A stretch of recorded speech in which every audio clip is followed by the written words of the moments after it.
घने जंगल के बीच एक छोटा सा गांव बसा था, जहां के लोग एक अजीब और गरीब रहस्य से परेशान थे।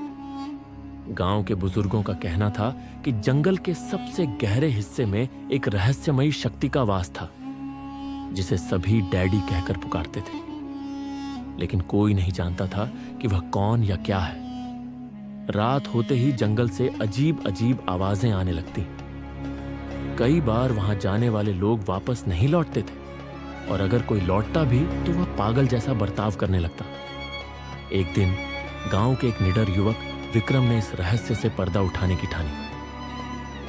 वह अपने दोस्त रोहन के साथ रात के अंधेरे में जंगल की ओर निकल पड़ा।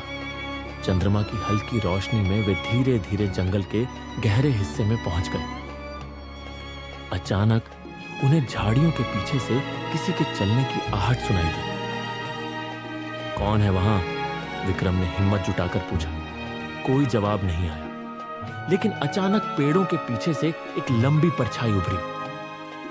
विक्रम और रोहन का दिल जोर जोर से धड़कने लगा। जैसे ही वे पीछे हटने लगे, एक गहरी आवाज गूंजी। तुम यहां क्या कर रहे हो? उनके सामने एक रहस्यमयी आकृति खड़ी थी। एक विशाल कद का आदमी, जिसकी आंखें अंधेरे में चमक रही थी। उसकी लंबी सफेद दाढ़ी थी और उसके कपड़े पुराने और फटे हुए थे। तुम कौन हो? रोहन ने घबराकर पूछा।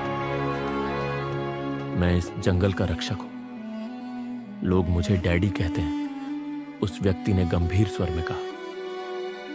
उसने जो कहानी सुनाई, उसने विक्रम और रोहन को चौंका दिया। वह व्यक्ति दरअसल कई साल पहले इसी गांव का एक बुजुर्ग था, जिसे कुछ लोगों ने धोखे से जंगल में मरने के लिए छोड़ दिया था। लेकिन वह मरा नहीं, बल्कि जंगल ने उसे अपनी शक्ति दे दी। अब वह जंगल की रक्षा करता था और बुरी आत्माओं को दूर भगाता था।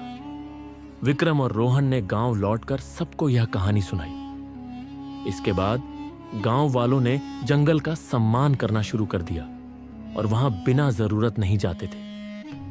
रहस्यमयी डैडी अब भी जंगल की रक्षा करता था, लेकिन अब वह किसी को नुकसान नहीं पहुंचाता था।